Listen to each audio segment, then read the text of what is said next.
Merci de nous refaire confiance et bienvenue à ce numéro de votre magazine Ça fait débat. Au-delà des couleurs politiques, nous allons aborder des sujets qui vous intéressent. La République démocratique du Congo entre le droit et le privilège. Autrement, cette question qui suscite beaucoup de passion et nous fait découvrir des agitateurs et des agités autour de ce que d'aucuns appellent congolité. État de siège, force et faiblesse. On est déjà dans la prorogation. Le Parlement a donc autorisé la prorogation. Bientôt, le président va aussi se prononcer après ce quitus du Parlement. 30 juin 2021, ça sera spécial avec les obsèques historiques de Lumumba Patrice Emery, le tout premier ministre de la République démocratique du Congo. Les reliques vont être restituées de manière officielle. Le président de la République sera en Belgique, mais le roi ne fera pas le déplacement de Kinshasa. Les raisons évoquées sont donc d'ordre sanitaire. Vraies raisons ou fausses raisons, on s'interroge à haute voix. Mais ce qui est vrai, ce 30 juin sera vraiment spécial. Mais notre réflexion, c'est au niveau de la rédemption ou la séduction. Et on va terminer par les enjeux géostratégiques. La RDC est face à un monde en pleine mutation. Tout bouge partout avec des impositions causées par la crise sanitaire. Autour de cette table, Alain Bolodjoa, proche de la Mouka, il est de la nouvelle classe politique congolaise, de l'opposition. Le doyen Yamba Norbert, absent des plateaux, il n'aime plus les débats, des bas étages. Ça, je ne dis pas qu'il y a les débats des bas étages au pays, mais plus réservés depuis un certain temps. Et puis, voilà, il revient pour vous honorer parce que vous avez aussi réclamé sa présence. Mouchagaloussa, Dieudonné, lui, il est là, société civile, apparemment dans la course pour la plénière de la CENI, il va nous le confirmer, il a disparu depuis le début de l'état de siège. Pour quelle raison? Alors qu'il n'est même pas parmi les beaux couleurs des groupes armés. Je le provoque souvent de cette manière. Et puis, nous avons son frère, d'ici et d'ailleurs. Il nous avait dit que le corona ne va pas emporter tout le monde. Avec son sourire, il a banalisé. Mais bon, ça n'a pas emporté tout le monde. Moutabazi Sekimouniou. Bonjour. Bonjour, économiste, analyste indépendant. Ouais. Mais par moment, vous tirez sur tout ce qui bouge. Alors, le grand Sekimouniou, ne confondez pas, professeur, lui aussi. Lui, il est PCA, ne vous occupez pas de ce qu'il fait. Ça n'a rien à voir avec le jeune Sekimouniou. Alors, bienvenue. Merci. Un autre va nous rejoindre tout à l'heure. Il est FCC. On réfléchit à haute voix. On ouvre d'abord avec cette fausse entrée. La RDC entre le droit et les privilèges. Sekimouniou, vous êtes parmi ceux qui nous rejoignent dans ce débat. On parle des PEM, de père et de mère, des demi-Dakar. On parle, il y a à manger, à boire, beaucoup d'agitateurs et beaucoup d'agités. Est-ce que c'est le moment de ce débat? Un faux débat? Non, c'est un débat qui doit se tenir lieu. Mais je pense que, quelque part, on a perdu l'essence de la discussion. Hein. Pour moi, être congolais, c'est un droit qui est défini par naissance, mais au Congo, c'est par la tribu, qui crée aussi un problème. C'est comme ça, vous avez les gens qui se disent de Minembwe et tout ça. Dans d'autres pays, c'est juste par naissance. Je dis, être président de la République, c'est un privilège. On ne doit pas confondre cela. C'est un privilège. Est-ce qu'on doit discriminer? Oui, on discrimine. On discrimine déjà les pauvres. Il faut avoir 100 000 $ pour être candidat président de la République. C'est déjà une discrimination. Mais est-ce qu'on doit garder ces privilèges-là seulement pour certains? Non. Je dis, il y a un autre danger qu'il y a en RDC. Pour préserver le privilège d'un individu ou quelques individus, on dit qu'on va mettre ce pays à feu. Non, on ne doit pas. On ne doit pas. Le président, est-ce qu'on doit discriminer pour le poste de président? Oui. Je dis par ailleurs, juste un exemple, Kissinger. Kissinger, c'est lui qui a écrit l'essence, l'esprit de les relations internationales des États-Unis. Mais il n'a pas pu être candidat aux États-Unis. Pourquoi? Il n'est pas né là. Trump est plus bête que Madeleine Albright. Mais Madeleine Albright a, comment on appelle ça? Elle a contribué aux États-Unis. Mais la loi, c'est la loi. On doit savoir discriminer à la présidence. C'est un privilège qu'on doit octroyer à certaines personnes et ça n'a rien à voir avec l'amour. Donc il faut verrouiller. Il faut verrouiller parce que ça n'a rien à voir avec l'amour, ça a à voir avec la loyauté. Le président de la République peut, c'est la personne qui peut envoyer des troupes se battre contre notre pays, même des attaques économiques. On doit être en mesure de savoir que ce président-là est loyal à la République, si quelques-uns peuvent dire patriote, pour être rassuré quand il engage les Congolais dans une bataille, il ne peut pas trahir. On doit verrouiller.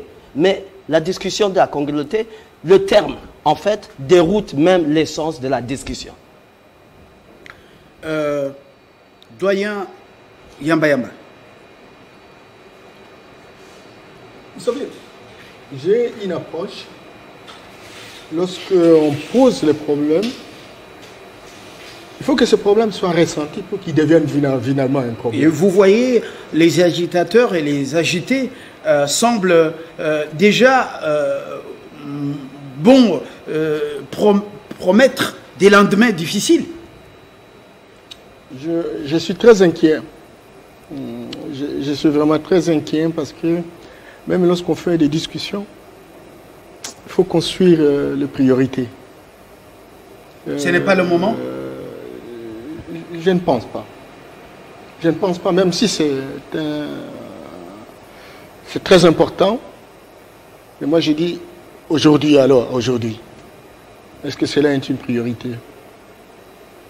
Est-ce qu'il n'y a pas d'autres problèmes qui exigent naturellement qu'on s'y engage et qu'on cherche des solutions plausibles? Certainement que je peux bien partager ce que disait tout à l'heure mon ami Seki Mognon. Mais j'ai dit, est-ce que c'est le moment de poser ces problèmes? Aujourd'hui, nous avons une constitution. Est-il vrai, oui ou non? Non, le principe de base, c'est verrouiller davantage l'accès aux fonctions suprêmes du pays, les fonctions présidentielles. Vous savez, je suis très désolé, j'aurais pu dire sans objet. Je suis panafricaniste. Et comme panafricaniste, je vois que l'Afrique a toujours été unique. Elle a été saucissonnée sur base des intérêts des uns des autres, qui ont construit une certaine animosité entre nous. Et qu'aujourd'hui, plus que jamais, il faut rentrer dans la vision de la confédération, où on aura un État avec des petits États, mais qui construit essentiellement un État fédéral. Ça, c'est ma vision. Et que tout le reste, les pays frontaliers, tous ces pays de la région ou des régions ont des responsabilités de travailler ensemble dans le cadre des projets intégrateurs. Mais pour revenir, si on veut véritablement imiter l'Occident, parce que nous, on ne fait aucun effort pour innover, hein, parce que nous avons des héritages traditionnels pour lesquels nous aurions pu engager notre réflexion pour avoir notre spécificité de manière à articuler ça dans la Constitution et les lois de la République. Ça, ce n'est pas notre effort. Notre effort, c'est de répéter les droits gréco-romains ou les droits romano-germaniques. Et quand on aura fini de répéter ce qui se passe en France, ce qui se passe, je ne sais pas, en Belgique ou aux États-Unis, on aura tout dit. Moi, je dis non. Ah non, nous sommes africains. Et comme nous sommes africains, voyons ce qui peut véritablement nous aider, encore que l'agenda 2063. Cet agenda souhaiterait effectivement que les 5 dirigeants construisent des passerelles, mettent en place des synergies gagnantes pour que nous, en ayant 2100, on puisse nous propulser, n'est-ce pas, à un État fédéral ou les États-Unis d'Afrique. Alors maintenant, aujourd'hui, si on va travailler dans la perspective de pouvoir sélectionner, etc. On rentre dans la logique occidentale qui était une logique d'atomisation sociale, diviser pour mieux régner. Mais bon, que voulez-vous? Parce qu'on a la même constitution. Mais je me pose la question, est-ce que cette constitution n'a pas réglé un certain nombre de choses? Alors, si cette constitution a réglé un certain nombre de choses, est-ce qu'on peut pouvoir parler aujourd'hui que ces problèmes ont ressurgi et que donc, parce que ça a ressurgi, il faut donc avoir un autre schéma opératoire. Moi, j'aurais aimé qu'on réfléchisse à la question pour se poser la question, pourquoi ces problèmes surgissent maintenant? Et pourquoi pas hier? Parce qu'on résout que le problème qui se pose. Or, est-ce que ça se pose aujourd'hui? Et tous ceux qui ont pris le risque, on l'a vu, hein, des gens qui ont postulé, etc. Je n'ai pas examiné leur nationalité, etc. Mais on en a connu ici. Hein. Et si nous estimons que ce n'est pas loyal, c'est que c'est criminel, ceux qui ont accepté véritablement cet engagement-là. Bon, moi je pense que nous sommes dans une situation... C'est un africaniste... Je suis dans une situation où il ne faut pas aggraver la situation déjà précaire.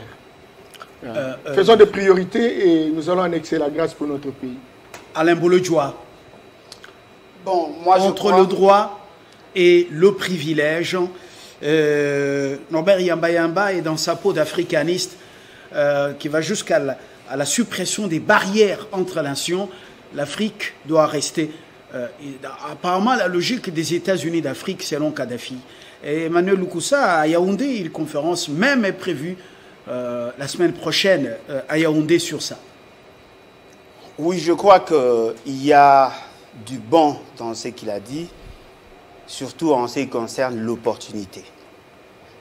Parce que personnellement, je me dis, pour qu'il y ait réforme, on doit d'abord commencer à faire un état des lieux, essayer de faire un diagnostic, essayer d'évaluer, et par la suite, quand l'évaluation nous amène à un résultat négatif, c'est en ces moments-là qu'on pourra réformer. La question de la nationalité, bien évidemment, a été abordée au niveau des Sun City, bien qu'avec beaucoup de faiblesses, mais la grande faiblesse n'est pas au niveau de qui doit être président, s'il doit avoir la double nationalité ou il doit avoir les deux parents congolais d'origine. C'était plutôt par rapport à l'exclusion de Congolais d'origine. Et donc, si on devait poser le problème, on devait chercher à résoudre le problème de Congolais d'origine qui se sont vus être exclus de la nation ou sinon de la patrie, tout simplement du fait d'avoir adopté une autre nationalité qui est une nationalité secondaire. C'est ça, en fait, mon problème. Mais si vous allez dans le débat actuel, vous allez vous rendre compte que ces problèmes-là que l'on veut mettre en exergue ne va rien résoudre, ou la question que l'on se pose ne va répondre à aucun besoin. Parce que le Congo, aujourd'hui, n'a pas besoin qu'on lui lance dans le débat du genre de père et de la mère. Non, le problème, c'est que déjà au départ, est-ce que vous voyez aussi un danger dans ça? Parce qu'apparemment, certains acteurs politiques qui se voient visés par cette... voilà, bon. cette proposition de loi, ils commencent à agiter aussi leur milice à l'interne, voilà, à l'intérieur du pays. Bon, je crois Moutabazi a dit, il y en a même à cause des individus qui promettent de mettre feu à la case. Bon, en fait, le problème, effectivement, il y a ces débats-là, mais il y a quand même un petit souci. Parce que, déjà, en prenant l'article 72 de la Constitution, qui dit clairement, ne peut être candidat président que celui qui est congolais d'origine, notamment, au-delà de tout autre critérium. Être congolais d'origine, au regard de l'article 10, c'est-à-dire que quelqu'un, un Congolais, dont l'un des parents a la nationalité congolaise d'origine. Ce qui veut dire qu'aujourd'hui, en nous lançant dans le débat de 50% de demi-Dakar, eh bien, on vient aujourd'hui relancer les débats qu'il y avait déjà à Sun City. Parce qu'à Sun City, nous avons eu ces débats et nous sommes résolus de privilégier le Congolais d'origine et nous avons défini autrement. Mais lorsqu'on va changer les dispositions de l'article 72, on doit impérativement changer les dispositions de l'article 10. Ce qui veut dire qu'aujourd'hui, ce n'est pas une priorité. Et je considère pour ma part que ceux qui s'agitent ont dans une certaine mesure raison. Mais si on doit citer de noms, il y a des gens qui ne sont même pas concernés. D'autant plus qu'ils n'ont ni père congolais, ni mère congolaise. Ce qui veut dire qu'ils ne sont pas concernés. Je donnais, Moucha Galoussa, votre point de vue. Société civile, vous êtes dans la course pour la plénière de la CENI. Oui, effectivement. La proposition de loi organique vient également d'être votée au Sénat en seconde lecture. Je vous donne l'information. Voilà. Vous êtes dans la course, mais vous pouvez quand même vous prononcer sur ce sujet. Il commence à diviser quand même. On sent qu'on agite, on a réveillé les démons. Les démons de quoi? Les démons des divisions et les démons divisionnaires. Tout à fait, Fabien, mais permettez-moi que je puisse m'acquitter d'abord d'un devoir. Ça fait longtemps que je ne suis pas venu dans l'émission, ça fait débat. Je voulais saluer les nombreux téléspectateurs, mais je voulais également féliciter Télé 50, spécialement JMK, pour des innovations qu'on commence à voir chez Télé 50 avec la participation des différents notables des différentes provinces sur un certain nombre de questions et des enjeux du moment. Ça, j'aimerais quand même les dire clairement. Dans Focus. Voilà. Alors, s'agissant de cette question de la congolité, s'il faut dire ainsi, je crois que les compatriotes et mes collègues co-débatteurs viennent de le dire. Il y a un certain nombre d'éléments qu'il faut prendre en compte. Le premier élément, est-ce que c'est le moment qu'il faut évoquer cette question pour le moment? On l'a déjà dit, nous avons donc des priorités au moment où il y a la question de la Covid, au moment où il y a la question de l'état des sièges, au moment où il y a la question des volcans, au moment où il y a la question de la famine, au moment où il y a la question d'autant de réformes. Est-ce que le moment est approprié pour qu'on nous amène un débat qui ne peut pas permettre la cohésion nationale, un débat qui n'apporte rien dans la consolidation de la nation à ce moment? Deuxième question qu'il faut se poser, mais il faut dire quand même que ne pas reconnaître que Tchani a le droit d'exprimer ses idées, ça devient aussi de l'intolérance. Et vous savez que nous, acteurs de la société civile, nous dénonçons toujours l'intolérance. Donc, nous disons que Tchani a fait sa proposition, il faut le lui concéder, il a exprimé ses idées, mais alors il est du droit des députés au niveau du Parlement qui peuvent se prononcer finalement sur cette question-là. Puisque même si Tchani en parle de plus en plus, tant qu'on n'a pas mené les débats là où ça doit être décidé, donc ce n'est qu'une réflexion qu'il est en train de mener et je crois qu'on ne peut pas se bousculer sur cette question-là. Mais dans le fin fond, j'ai souscrit à l'idée de mes compatriotes, il faut aller plus loin. Il ne faut pas parler d'ailleurs de la congolité, mais il faut parler plutôt de la double nationalité et de l'irrévocabilité de la nationalité d'origine. Voilà des questions sur lesquelles nous devrions réfléchir plus au lieu d'entrer dans des questions qui nous divisent. Parce que si on va plus loin, quand on regarde même les nations qui sont en train d'évoluer pour le moment, ceux qui ont dirigé ces pays-là, quand vous prenez les États-Unis, Obama, comme venez de le dire, il a la nationalité tout simplement parce qu'il est né aux États-Unis, mais son grand-père... Il est aussi d'une mère américaine. Il a parlé de Kissinger, qui n'a pas eu à postuler à la magistrature suprême, tout simplement parce que empêché par... Il n'est pas né aux États-Unis. Il n'est pas né aux États-Unis. Mais qui n'est pas né aux États-Unis. Voilà. Donc, voilà autant d'éléments où il faut qu'on mette tous ces éléments-là ensemble, qu'on puisse réfléchir et prendre quelle est l'option, quelle est la réalité qu'il nous faut pour notre pays. Je parle des États-Unis, je parle de l'Afrique du Sud, on peut aller ici à côté au Gabon, on peut aller en France, on peut aller ailleurs, mais il faut voir quelle est l'option fondamentale qui va permettre à ce qu'il y ait la cohésion nationale. Qu'est-ce que ça va apporter en termes de la consolidation de l'État et qu'est-ce que ça va apporter en termes de permettre à chaque Congolais d'origine ou demi-Dakar qu'il apporte plus pour l'émergence du pays. Alors, ce n'est pas le moment, vous soutenez la société civile et que, selon vous, il y a des vrais problèmes qu'il faut poser, auxquels il faut trouver le solutionnement. Le problème de la double nationalité, le problème de l'exclusivité de la nationalité congolaise d'origine. C'est ça. Exactement. Voilà. Le problème n'est pas encore posé maintenant. Cham Baloumé, FCC, on vous écoute avant de passer à ce sujet justement de l'état de siège, force et faiblesse avant la décision du chef de l'État pour la prorogation, le quitus du Parlement étant donné, étant accordé. Monsieur Fabien Lumbala et Télé 50, merci encore une fois pour votre invitation. Merci. Parce que ça fait très longtemps, je pourrais dire une année ou 2 ans, que je ne suis pas passé dans cette émission, ça fait débat. Vous étiez dans la réserve stratégique. Évidemment, parce que, écoutez, après avoir légué ou donné le pouvoir, il fallait observer. Il ne fallait pas gêner, il ne fallait pas, évidemment, émettre des points de vue qui, dans ce sens ou dans l'autre, pouvaient déranger ceux qui sont venus gérer la chose publique au profit ou au bénéfice du peuple congolais. Voilà. Aujourd'hui que nous nous rendons compte que les choses ne marchent pas comme on l'avait souhaité, alors ça nous donne l'occasion de repasser, redire ou évidemment marteler ou soutenir par nos propositions la gestion du pays. En ce qui concerne la question sur la congolité, je suis entré, moi-même quand je suis dans mon petit coin, je restais ébahi.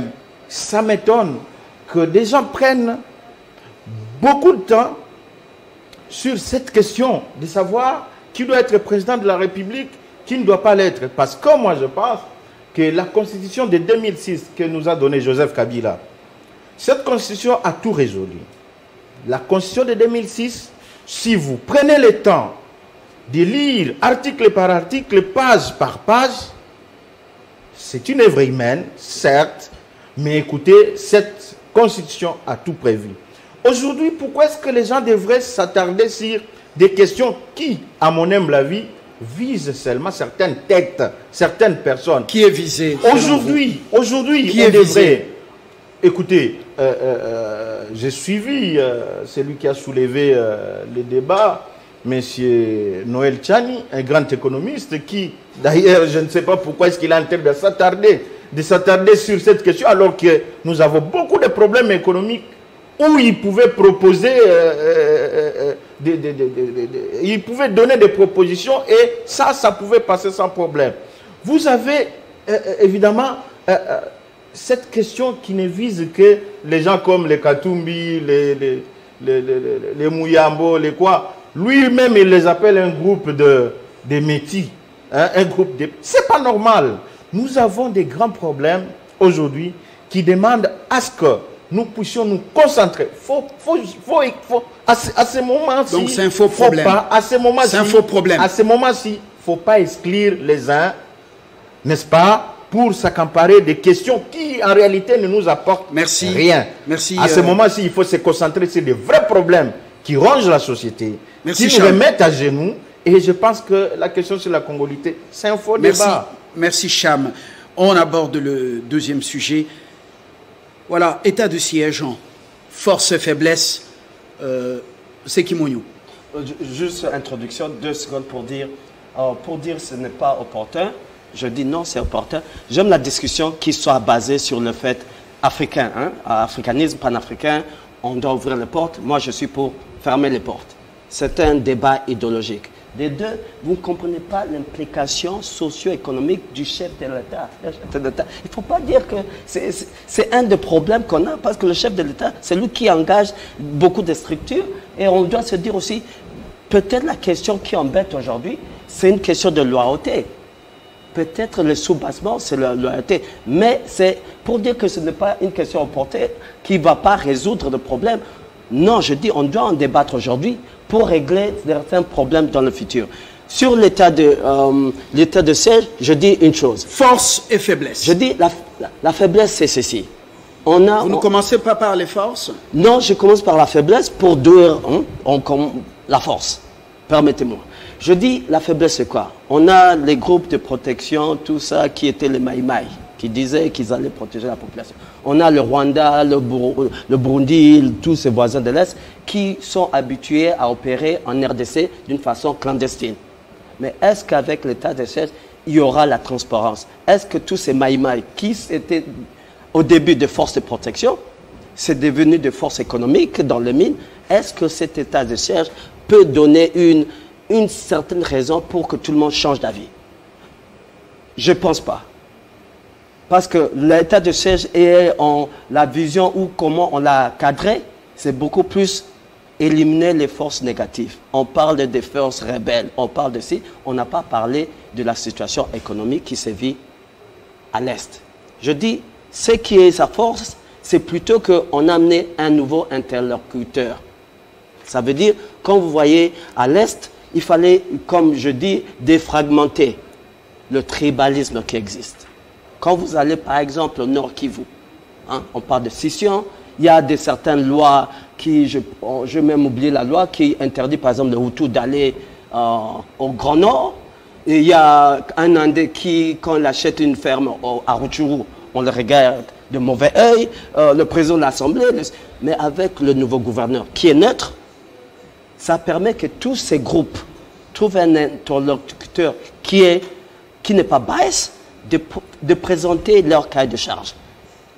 Ça importe, ça injecte une certaine notion de confiance en soi où tout le monde est égal. Un gouverneur non originaire, localement, mais encore c'est un militaire. C'est un militaire, ça fait que maintenant tous les autres partis peuvent se présenter à lui avec un cahier de charge et avoir un certain niveau de degré de confiance.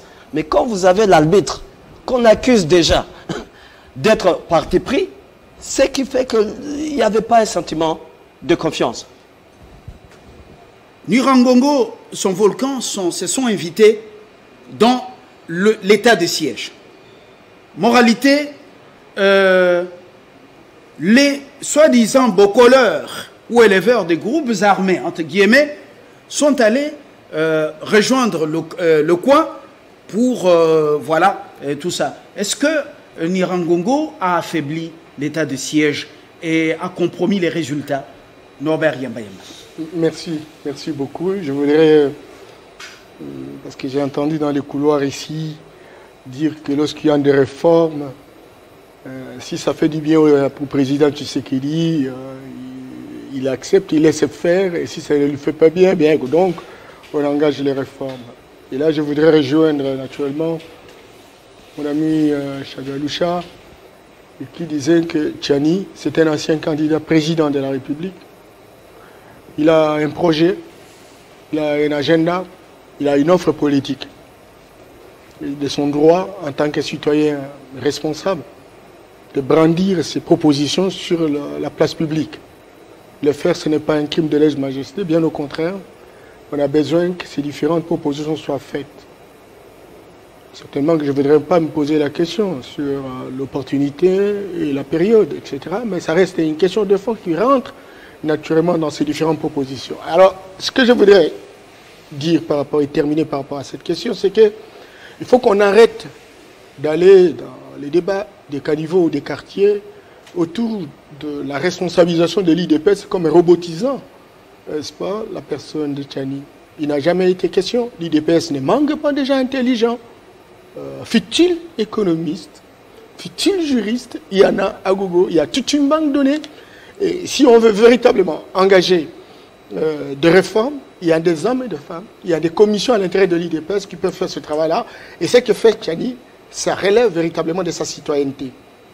Je voudrais également apaiser mon ami du FCC, en fait, qui dit qu'on a donné le pouvoir. On ne donne pas le pouvoir. Il y a alternance. C'est que quelqu'un part, quelqu'un qui a échoué et quelqu'un qui a gagné, etc. Et donc, on n'a pas donné le pouvoir. Certainement que la paix n'est pas seulement l'absence de la guerre. Et la paix, ça prend beaucoup de dimensions. Mais pour revenir à votre question,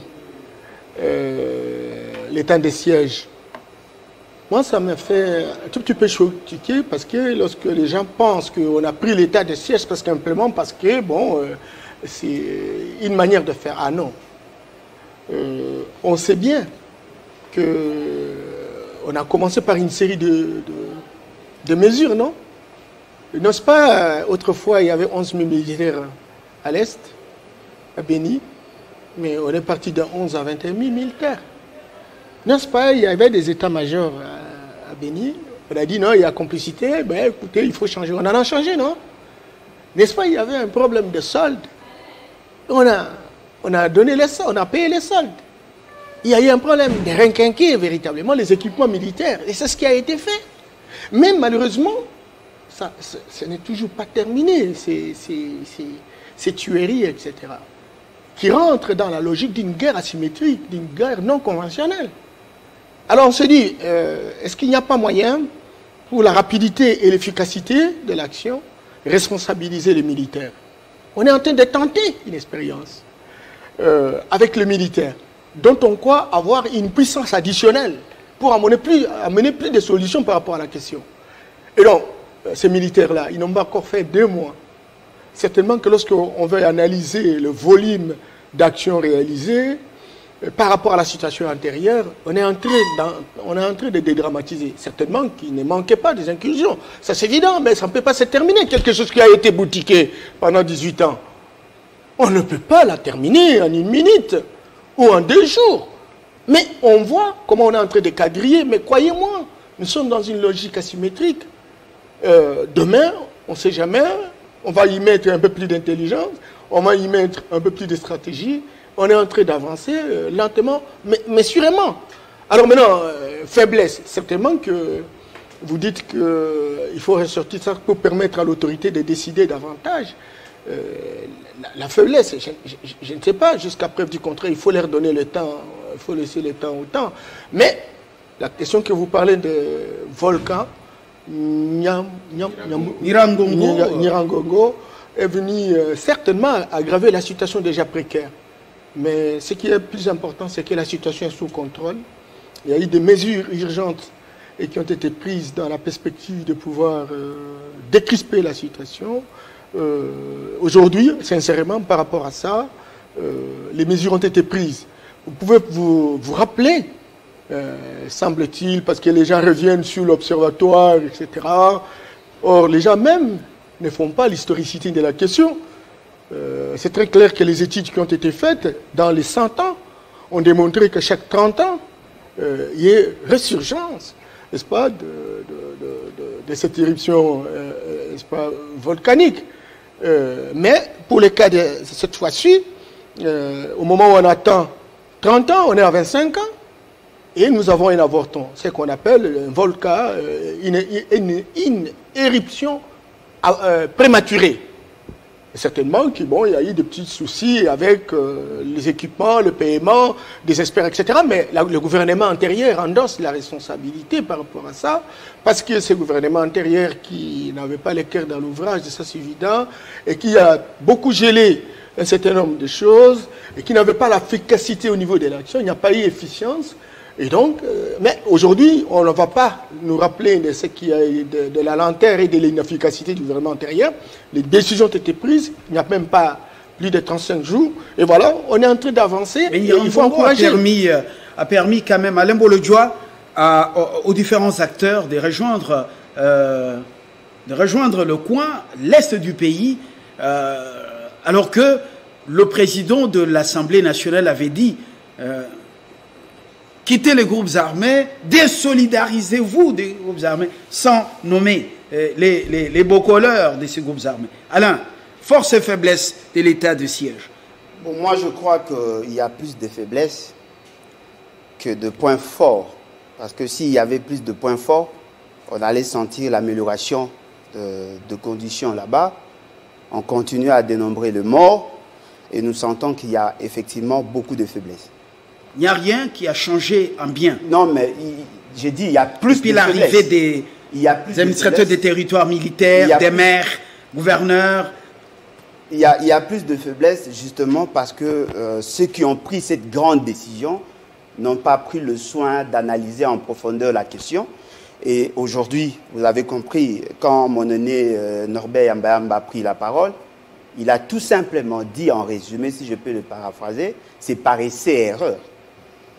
On essaye, si ça va tenir ou pas. Mais ça, c'est votre interprétation. Non, mais j'ai paraphrasé. Voilà. C'est-à-dire que pour lui, c'est par essai-erreur. Essayons, s'il y a des évolutions, eh bien, on peut faire des adaptations. Ça, c'est gravissime, ça. Parce que quand on avait commencé, on a augmenté le nombre du personnel militaire de 11 000 à 22 000. On pensait qu'on allait trouver la solution. Quand on a pensé à faire entrer les troupes armées extérieures pour renforcer, c'est justement par essai-erreur. Et quand on prend la décision de l'état des sièges, on constate qu'effectivement, il y avait beaucoup de faiblesses. De faiblesses déjà sur le plan d'identification de l'ennemi. Ça pose problème. Jusque-là, on ne sait pas. L'état des sièges, oui, mais nous combattons contre qui? Jusque-là, on n'arrive pas à identifier l'ennemi. Il y a aussi un problème de la maîtrise, de la stratégie et des tactiques de l'autre. Parce que généralement, quand on nous parle de cette question, on nous dit non, c'est une guerre asymétrique. C'est bon. Mais quelles sont les stratégies que nous mettons en place pour nous adapter à cette réalité. Parce que lorsque vous êtes en face d'une guerre asymétrique, on parlerait du terrorisme. Est-ce que depuis que M. Félix Tshisekedi est au pouvoir, a-t-on appris qu'il y a des unités spécialisées formées pour s'adapter à cette réalité-là? Je ne sais pas s'il y a des unités spécialisées qui ont été formées et qui ont été envoyées. On prend toujours la même personne avec la même stratégie. Vous envoyez des militaires avec des chars pour résoudre la question de la guerre asymétrique. Ce qui veut dire qu'il y a déjà un problème. Il y a un problème aussi par rapport à la mise en place du plan opérationnel. On nous dit non, voilà, on doit mettre en place une administration militaire. C'est bon. Mais quelles sont les passerelles de collaboration entre le personnel civil et le personnel militaire? Il n'y a pas de loi. Il n'y a pas de loi. C'est-à-dire qu'on nous a lancé dans l'incertitude. Parce qu'en réalité, on devait avoir une loi qui va résoudre déjà le problème de conflit de compétences. Et au finish, pour terminer, la question financière. Quel est le budget? Peut-on prendre le risque aujourd'hui de considérer que ceux qui sont là ont le moyen nécessaire? S'ils ne l'ont pas, ce qui veut dire qu'on veut nous vendre du vent, et au finish, on va se rendre compte qu'on va continuer à dénombrer les morts. Voilà pourquoi nous disons, la meilleure manière de faire les choses, c'est de bien planifier. Lorsqu'on planifie bien, on peut se garantir du résultat. Voilà pourquoi il n'y a pas de résultat. Merci Alain Bolodjoa. Dieudonné Moucha Galoussa, objectivement, vous êtes société civile et notable du Sud Kivu, où il y a aussi beaucoup de groupes armés issus de tribus et de clans, c'est ça. Chaque tribu a aussi ses groupes armés, mais la situation est différente du Nord Kivu de l'Ituri.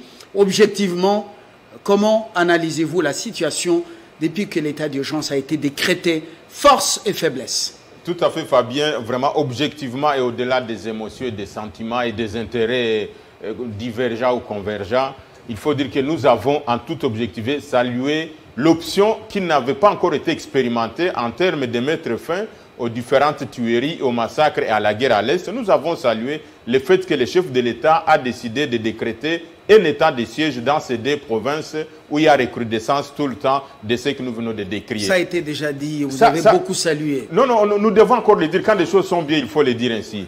Cependant, Bolodjoa vient de dire qu'il y a un certain nombre de choses ou un certain nombre d'éléments sur lesquels on n'a pas pris compte. Notamment en ce qui concerne la loi qui devrait réglementer cet état de siège. Mais depuis que ça a commencé, objectivement, vous êtes sur le terrain, société civile.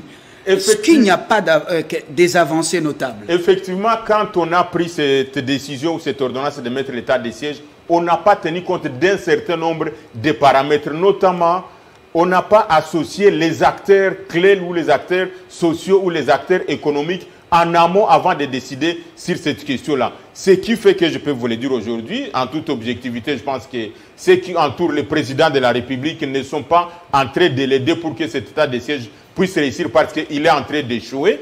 D'autant plus que... L'état de siège est en train d'échouer. Oui, l'état de siège est en train d'échouer à l'Est. En train d'échouer pour quelle raison? Je vais le démontrer. Oui. Mon compatriote et collègue de la société civile, même s'il a déjà traversé, Norbert Ambamba, il sait que nous disons... c'est un ancien de l'UDPS. Nous disons... Depuis 83, vous êtes un jeune homme, tu es venu, tu m'as trouvé. Je suis un doctrinaire société civile, mais j'ai un engagement politique. Merci, Norbert. Bon, je comprends, mais la vérité, c'est que depuis qu'on a installé l'état de siège, l'espoir que ça a donné, tout ce qu'on est en train de croire que ça va apporter, ça va diminuer les tueries, jusque-là, on ne sent rien. Mais vous êtes notable du coin. Pourquoi ceux qui envoient les enfants dans les groupes armés ne vous écoutent-ils pas? Effectivement, parce qu'on n'a pas tenu compte de l'aspect pluri-acteur de ces contrées-là. C'est-à-dire qu'on devrait associer et les acteurs de la société civile, mais qui peut me défier aujourd'hui que quand on a décrété l'état de siège, quel est l'acteur de la société civile à qui on a fait appel ou qu'on a associé pour dire nous sommes en train de faire ceci, nous voulons arriver à cela? On a pris la question seulement... Donc on doit chercher tous les pyromanes et les sapeurs-pompiers pour dire, pour qu'on fasse la paix, on doit vous associer. Non, je suis en train de faire le constat, Fabien, et je pense que ceux qui aiment les chefs de l'État, ceux qui veulent voir cette affaire réussir, doivent dire la vérité. On n'a associé personne en termes de ceux qui maîtrisent bien cette question sur terrain, que ce soit des acteurs politiques de ces coins-là. La preuve est que je dois le dire en toute franchise, on sent au niveau du gouvernement, on ne sent rien. On ne sent rien en termes d'engagement du gouvernement. Les ministres de la Défense, on ne sait pas ce qu'il est en train de faire. Les ministres sectoriels, même ceux qui viennent de l'Est, qui devraient s'impliquer dans la réussite, qui savent les réalités de ces milliers, qui savent des journalistes, qui savent des investigateurs, qui savent des acteurs clés. On ne sent rien. Même nos propres délégués qui sont ceux du gouvernement. Cet état de siège, il semble que ça vous a... ça a arraché à beaucoup de gens les beefsteaks de leur bouche. Il faut voir la réalité. Enfin, j'ai dit même les ministres sectoriels, on ne sent pas comment est-ce qu'ils sont en train de mobiliser les gens pour accompagner effectivement l'état de siège. Alain Bolodjo vient de dire, les autorités civiles et les autorités militaires, quelle est la passerelle qu'on a prévue et comment on a prévu les entretenir. Et donc, il faut prendre en compte toutes ces réalités-là et il fallait un desk fort qui doit réfléchir sur les avantages effectivement de ceux-là à qui on a levé l'idée. Président de l'Assemblée provinciale du Nord Kivu, en intelligence avec ceux qui massacrent ses compatriotes, qu'est-ce que ça vous inspire, vous qui voulez que tout le monde soit associé? Non, je pense qu'il faut dire la vérité. Et cette vérité, celle-ci, on n'a pas bien réfléchi, on n'a pas pris en compte beaucoup d'éléments et de paramètres pour que l'état de siège puisse réussir. Et c'est le fait qu'il est en train de jouer. Parce que depuis qu'on a décrété l'état de siège, même si c'est 1 mois et demi, même si c'est 2 mois, on ne sent pas la différence. Il y a toujours des tueries. Et je vous informe parce que, nos collègues... ça n'a pas diminué quand même? Nos collègues qui font le monitoring en matière de droits de l'homme, les tueries ont augmenté plus. Au moment où je vous parle, la partie Ituri est occupée par l'armée ougandaise qui dit... elle est venue sécuriser des gens qui viennent réparer les routes. Donc, qu'est-ce que ça apporte? Puisque au même moment où on parle de l'état de siège, il y a l'occupation réelle des Ougandais sur notre territoire. Monsieur Baloumé. Et malheureusement, avant que... Non, le timing. Monsieur Baloumé, si Tshisekedi Tshilombo réussit, à travers l'état de siège, à mettre fin aux groupes armés et laisser pacifier, vous avez suivi les cris, ne parlez même pas des élections en 2023. Apparemment, il faut que ça échoue pour que l'adversaire politique soit pris dans ses propres pièges. Monsieur Fabien Lumbala, la fin justifiera les moyens. Vous savez que moi, ça me fait très mal, parce que je suis du coin, je suis du Nord Kivu, que ma province soit prise comme une province pilote, une province d'essai. Il n'y a pas que Saya Ituri. Écoutez, je parle du Nord Kivu parce que vous allez vous rendre compte qu'en politique, n'est-ce pas, où la politique poursuivie, c'est d'abord d'essayer de voir si les gouverneurs non originaires donneront du tonisme. C'est là, on essaye. Parce que quand vous prenez, vous dites que voilà, on a fait l'état de siège au Nord Kivu, parce qu'on voulait résoudre un certain nombre de questions. Faux. Déjà, le Nord Kivu, notre Nord Kivu, est la province la plus militarisée des 26 provinces. Donc, on n'avait pas besoin, n'est-ce pas, d'avoir un gouverneur militaire pour que des stratégies changent sur le terrain ou que quelque chose soit donné en plus sur le terrain. Parce que les militaires déjà qui sont là-bas, on a parlé de 11 000 à 22 000. Vous vous rendez compte? Donc vous êtes contre, s'il vous plaît, vous êtes contre le changement de ces militaires dans les zones d'opération? Je suis contre. S'il vous plaît, vous êtes contre la nomination des maires et des AT, administrateurs de territoire militaire, ou même gouverneurs. Vous êtes contre, justement, la mutation, parce que cette affaire rafle les beefsteaks. Mais c'est pas bien. Mais c'est pas bien. Au fils du Nord Kivu. Donc c'est ce que vous voulez dire. Ces administrateurs de territoire qu'on remplace par les militaires, déjà, est-ce qu'ils avaient une décision sans qu'elle ne soit influencée par les militaires? Aucunement pas. Tout ce qui s'est fait en territoire de Béni, tout ce qui se prend comme décision en province du Nord Kivu, était, avant l'état de siège, donc était toujours influencé par... Parce qu'évidemment, il y avait la volonté de contribuer pour la paix. L'autorité civile qui était ici... Qui massacre massacre au Nord Kivu? Écoutez, il faut me laisser... je pose une question. Moi, j'ai aussi le devoir de poser des questions de relance. Qui massacre au Nord Kivu? Je devrais finir, n'est-ce pas, à raconter le point qui ont été abordés par mes co-débatteurs. Mais maintenant, permettez que je pose des questions. Qui massacre dans le Nord Kivu? qui massacrent nos frères. De hors-la-loi massacre au Nord Kivu. De hors-la-loi, c'est qui? Des hors-la-loi, ce sont des hors-la-loi.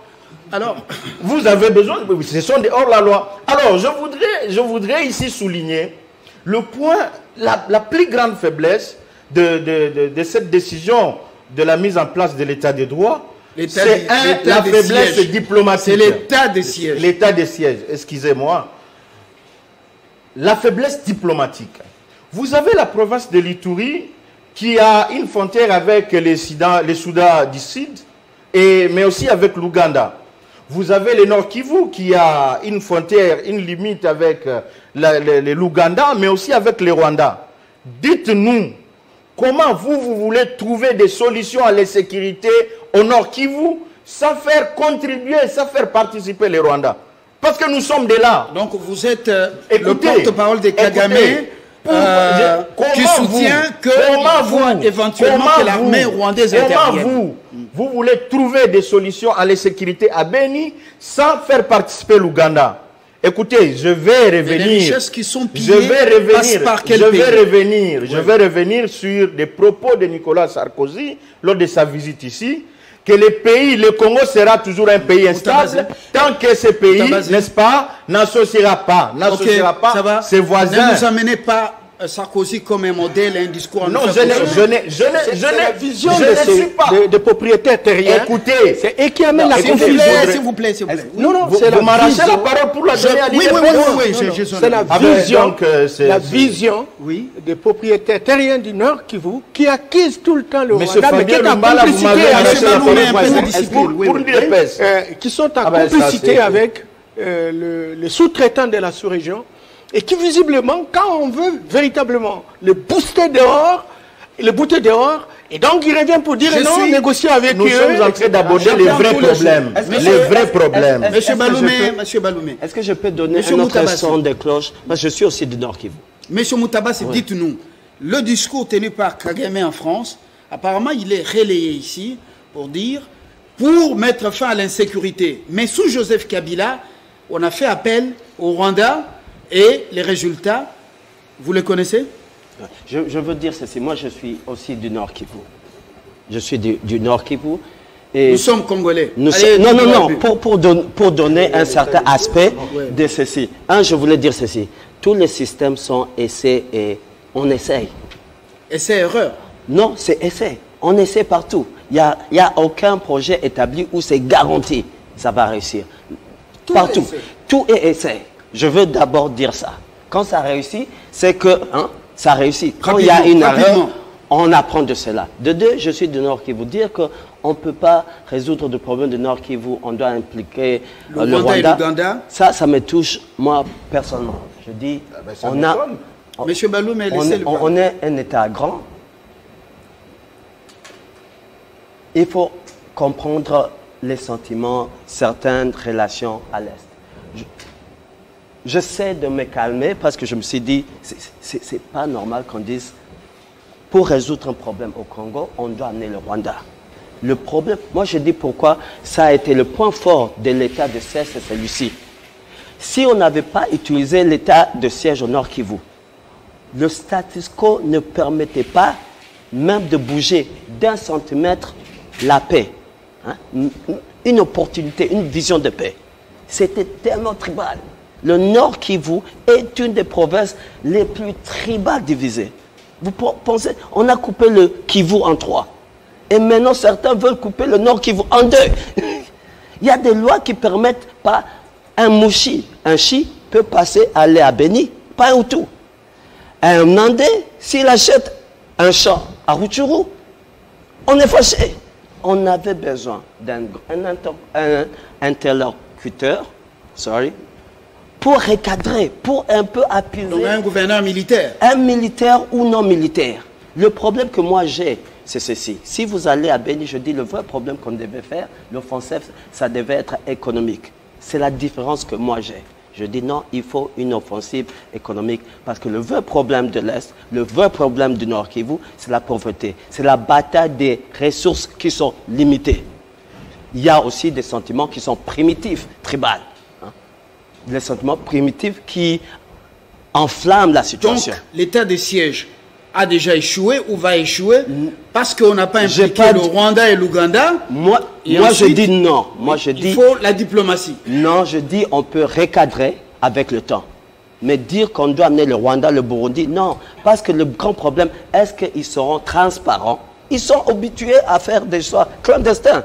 On doit arranger et dire le vrai problème, c'est quoi? C'est un problème de pauvreté. Voilà. Nous abordons... oui, vous allez y aller.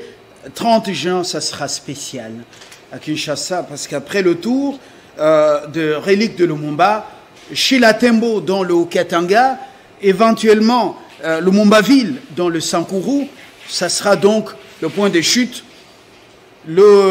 L'échangeur délimité place Lumumba pour des obsèques. Et c'est lui qui le fait. Ce n'est pas un lumumbiste, mais c'est plutôt un tshisekédiste. Bon, dites-nous concrètement, Norbert Yamba, rédemption ou opération de séduction de Félix Tshisekedi, une séduction au lumumbiste et aux Congolais. Je voudrais vraiment saluer tous les intervenants. Vous m'avez appelé, j'ai accepté. Oui. Surtout, parlez. Tu progresses de manière sensible. Mais il a estimé que j'étais en train de parler des CRR, même si le professeur Sekimonyo a dit que tout passe par l'erreur. Il faut commencer de l'utopie et puis on monte, on rectifie, on fait la rétroaction et c'est tout un processus. Ça, c'est la première précision. Deuxième précision, que la solution, elle doit être toujours complexe. Il n'y a pas une décision sectariste. Il y a une imbrication incidentielle entre plusieurs éléments qui entrent en ligne de compte. De même moment qu'on parle de l'augmentation des militaires, au même moment on parle de solde des militaires, au même moment on parle de changement des états-majors, au même moment on fait les renseignements pour savoir identifier des endroits stratégiques, sensibles, etc. Et quand on met en place un état de siège, cela ne veut pas dire qu'on remet en question toutes les décisions qui ont été prises antérieurement. Donc, il y a une complexité des décisions qui sont en interaction dynamique. Je voudrais également dire qu'on n'a pas fait l'identification de l'ennemi. Oui, bon, c'était très clair. Hein? L'identification de l'ennemi, on dit que c'est une guerre non conventionnelle. La preuve, c'est qu'on tue des gens, etc. Mais croyez-moi, c'est une guerre... qui relève ceux qui tuent selon Balomé sont les hors-la-loi. Les hors-la-loi sont extérieurs ou intérieurs. C'est la grande question. Il y a une convergence d'intérêts autour de 3 acteurs importants. Il y a d'une part les vautours internationaux, parce que Balomé n'en a pas dit, des vautours, des multinationales, etc., qui ont besoin de notre coltan. Nous en avons 80%, et c'est basé au Nord Kivu. Hein, c'est un lié stratégique. 80% des réserves mondiales. Et ces vautours ont besoin naturellement de ces minéraux-là. Ils trouvent des relais au sein de la sous-région, les gens avec qui il estime qu'il faudrait quand même qu'ils soient consultés. On doit les consulter, c'est vrai qu'il faut faire la paix, qui deviennent des sous-traitants. C'est pas pour rien qu'au Rwanda, aujourd'hui, il y a une usine de raffinage de coltan, il y a une usine de transformation de l'or. Ils n'ont même pas une graine, même s'ils en ont, mais pas suffisamment pour avoir une usine de raffinage. C'est très clair que cet or vient du Congo et ils ont intérêt naturellement que l'insécurité se consolide. Je m'excuse beaucoup. Et le troisième compartiment, ce sont des Congolais. Il faut aller à Béni, hein. J'y étais au mois d'avril. Il faut aller à Butembo, il faut aller à Goma. Vous allez voir hein, l'émergence d'une élite économique, fondamentalement, mais il y a une distanciation avec les petits peuples, dont le professeur estime qu'il faut arranger la question économique, en fait. Mais il y a des gens qui sont d'accord pour qu'on continue naturellement cette insécurité parce qu'ils tirent des dividendes, ils ont des petits gamins qui sont des trésors artisanaux, qui les ramènent et qui constituent véritablement des richesses aujourd'hui. Je voudrais dire que actuellement, certainement qu'il n'y a pas encore cette loi qui a été évoquée par Mouchagaloucha, mais allons dans le sens... dans la loi de la survivance des décisions compatibles à la révolution. Ça existe sur le plan de la théorie de la complexité. Et donc, on a pris des décisions. L'administrateur du territoire, il remplace le civil. Le gouverneur militaire, il remplace le civil, mais la loi est là. La loi sur la décentralisation, elle est là. La constitution, elle est là. Ah ben oui, je m'excuse beaucoup, mais je ne sais pas. La loi sur la décentralisation, mais on met en place, à un moment donné, les institutions qui ont été incapables de trouver solution, en situation un peu au frigo, pour expérimenter l'efficacité véritablement des nouvelles autorités.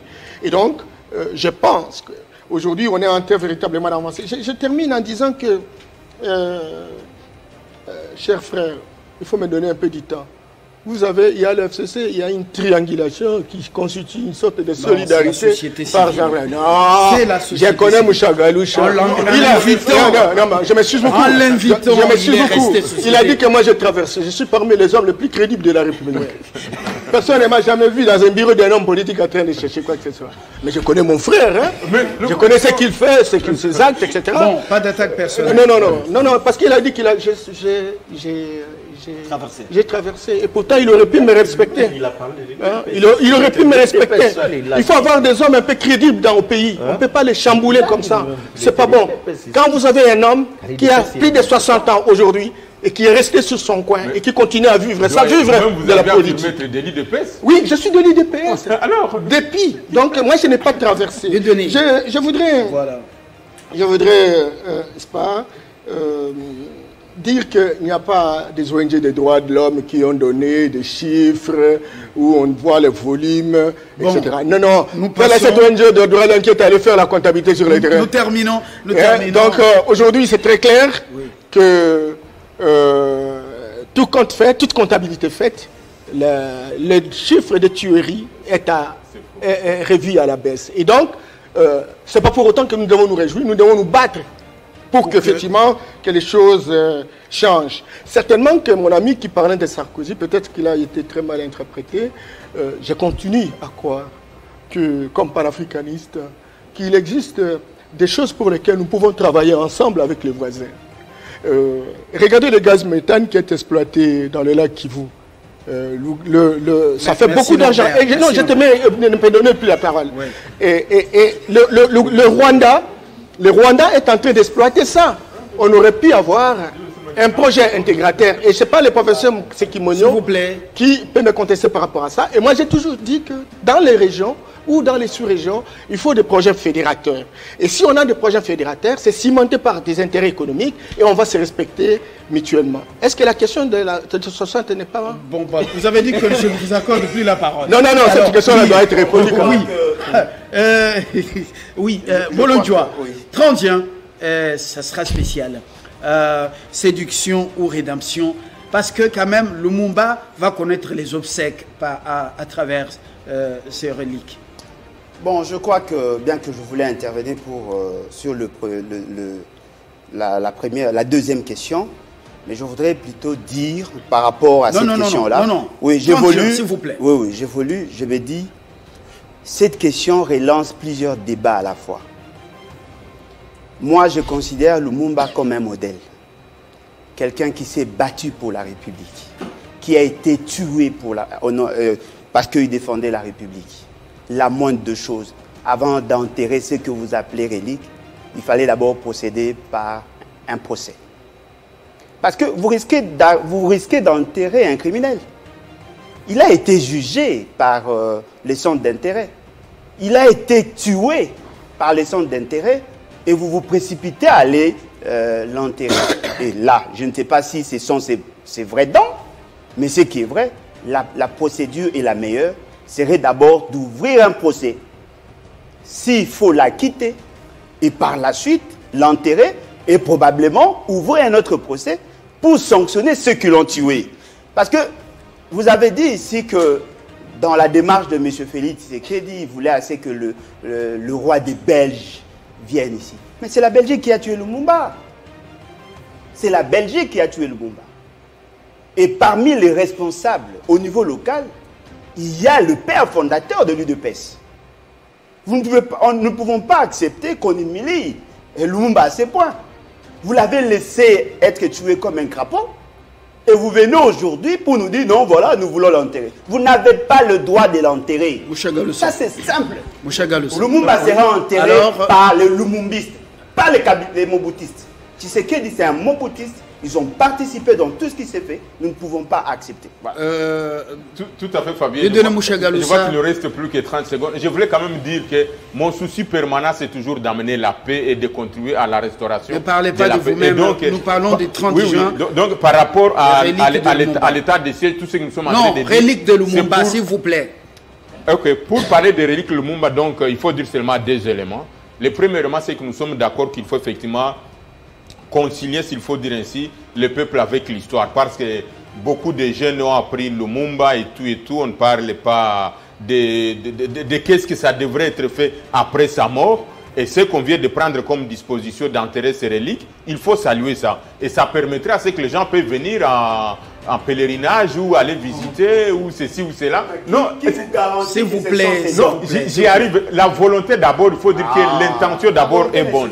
Mais effectivement, comme je suis en train de le dire, je le dirai plusieurs fois. Les chefs de l'État toujours dit de la bonne foi, mais ceux qui l'entourent ne le permettent pas d'analyser ces éléments. Vous accusez trop ceux qui sont autour du chef. Notamment ceux qui viennent de dire à les obsèques de Lumumba le 30 juin. Où est le mal? Est-ce que c'est de la récupération politique? C'est ce que je suis en train de dire. Ou c'est la volonté de ramener l'esprit Lumumba à être sédentaire? C'est par là où je vais arriver, Fabien, en disant l'idée est bonne, mais est-ce qu'on a pris en compte un certain nombre de paramètres effectivement pour savoir si c'est réellement la date de Lumumba, pour savoir il a déjà dit. Est-ce qu'on s'est posé la question, toutes les dépenses qu'on va faire par rapport au rapatriement de ces reliques, si Lumumba lui-même était encore en vie, il accepterait qu'on dépense 16 millions de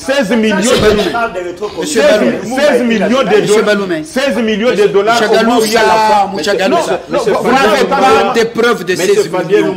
Vous êtes un homme crédible. Pourquoi vous racontez l'histoire des réseaux sociaux? Monsieur Fabien Lumbala, l'enterrement le 30 juin des reliques de Lumumba, c'est une récupération politicienne. Et c'est inadmissible. Les reliques dont on fait allusion, ça a été retrouvé dans la maison de quelqu'un. Dans la maison de quelqu'un, on n'interroge pas comment est-ce que ça s'est retrouvé là-bas. Il faut qu'on remonte l'histoire. Comment est-ce que cet homme a été tué? Il a été tué par qui? Il ne faut pas qu'on enterre des reliques d'une personne dont on ne connaît pas. Et les racines, et quoi, les dents se ressemblent. Que vous soyez blanc ou noir, vous avez tous des dents blanches. Il faut que des questions soient posées en profondeur, qu'il y ait un procès, qu'on sache qui a tué Lumumba. Et ces reliques-là, ça vient de la justice belge. C'est la justice belge. Il y a même des examens. Qui a pris la décision. Mais la justice belge prend la décision sur nous. Et nous devons enterrer une dent. S'il vous plaît. Une récupération politicienne comme ça, c'est pas normal. C'est inadmissible. Rédemption ou séduction? Je dis, élevons un peu la pensée. Je dis que ça soit Sadan ou pas. J'ai été à Lumbashi, en dehors de Lumbashi. À Chilatembos. À Chilatembos. Il y a son avion qui est là, c'est abandonné. Et tout ça, je dis, le fait qu'on a ouvert cette canne, on devait plutôt se donner le temps pour repenser qu'est-ce qui s'est passé. Qu'est-ce qui s'est passé? Il n'y a pas eu... On a tous commis ce crime à différents degrés. On ne parle pas de l'histoire. Moi, je suis né en 74. Je ne savais pas que Mobutu avait tué Lumumba. Vous dites que les Belges ont tué Lumumba. Mais aujourd'hui, ça s'avérait que quand il était Premier ministre, tout son bureau était infiltré. Les Congolais ont tué Lumumba. Les Congolais ont tué.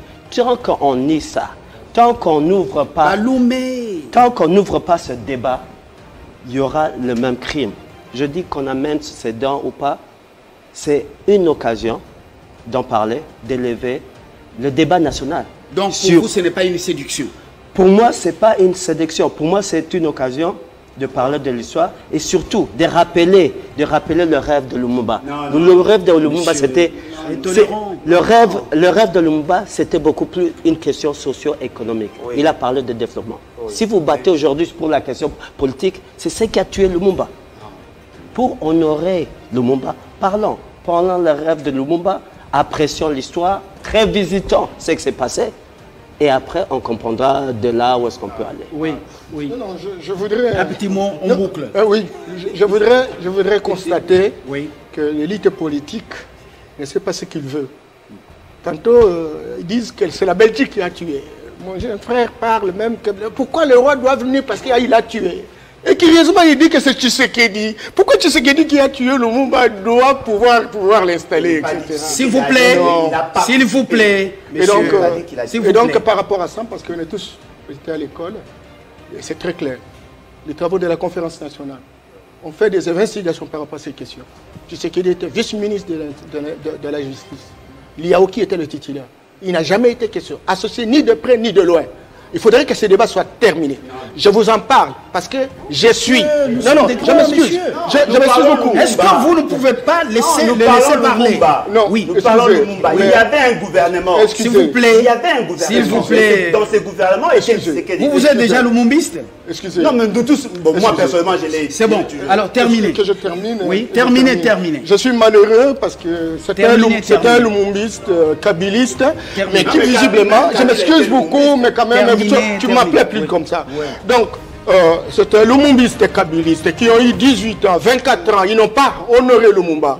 Et aujourd'hui, Félix Tshisekedi vient et il prend l'engagement parce que c'est un héros national qui est au-delà des frontières de la République et qui est respecté à travers le monde. Et qu'il revienne, vous dites non, il ne peut pas le faire parce qu'il a le sang de Tshisekedi qui a été membre du gouvernement de 1960. Je voudrais terminer en tant que panafricaniste pour vous dire que nous avons des ancêtres divinisés, des esprits qui ne sont pas là, mais qui sont vivants parce que nous ne le voyons pas et qu'on peut évoquer pour avoir véritablement des résultats. Lumumba est en train d'errer dans la nature. Peu importe que ce soit sa danse, ce n'est pas sa danse, mais qu'on nous ramène, c'est une façon de lui donner une dernière demeure. Et quand tout est en de cause, nous pouvons être en communication avec cet ancêtre divinisé. Je voudrais terminer pour dire que par rapport à la problématique de l'Est, il y a 3 axes. Il y a l'axe diplomatique, c'est comme ça qu'on est en contact tout le temps avec Kagame et compagnie. Il y a l'axe militaire, c'est comme ça qu'on prend des dispositions pour que le militaire puisse terminer la chose. Il y a l'axe politique, on sensibilise tous ces politiciens qui trouvent des dividendes autour de ces questions pour que véritablement la chose s'arrête. Mais il y a l'axe économique, il faut se battre pour produire des richesses dans notre pays, encore que bon, à l'état actuel, il n'y a pas de transformation, il n'y a pas de valeur ajoutée. Et donc, c'est un débat de fond. Et nous aurions souhaité que prochainement, que nous fassions un débat autour de la production de richesses pour apaiser naturellement toutes ces tensions que nous trouvons à l'Est, un peu presque partout en République démocratique du Congo. Voilà. Pour le reste, ce n'est que débat de bas étage. Mais bon, prochainement, nous allons faire un débat où nous voulons que le Congo puisse changer. Mais avant ça, s'il vous plaît, messieurs, c'est moi qui ai la parole. Maintenant, je désannonce l'émission. C'est les enjeux géostratégiques. La RDC face à un monde en pleine mutation, avec ce qui se passe, vous voyez que ça bouge de partout. La Russie, Jean-Marie Kassamba l'a dit dans l'éditorial, la Russie débarque sur le continent et est en train d'influencer les choses au Mali. La Russie également influence les choses en Centrafrique. La France est en train de perdre sa pédale, donc le pied sur sa pédale. En Afrique, on voit l'instabilité au Tchad, on voit que la France vient dans le petit Rwanda pour faire mea culpa, alors qu'il n'y a même pas grand-chose là-bas. Pourquoi on y revient avec Macron bientôt en campagne? Tout ça, ça vaut la peine qu'on réfléchisse au-delà de nos petits problèmes à l'interne. Que les grands esprits matissent le niveau ou rehaussent le niveau pour réfléchir grand. Bon après-midi. Merci à Mouchagaloussa, merci à Baloumé, merci à Sekimonyo, merci à Yamba Yamba et merci à Bolodjoa. Merci à vous également et à très bientôt. Et joyeux anniversaire. Joyeux anniversaire. Merci beaucoup. Merci beaucoup. C'est vous notre gouverneur.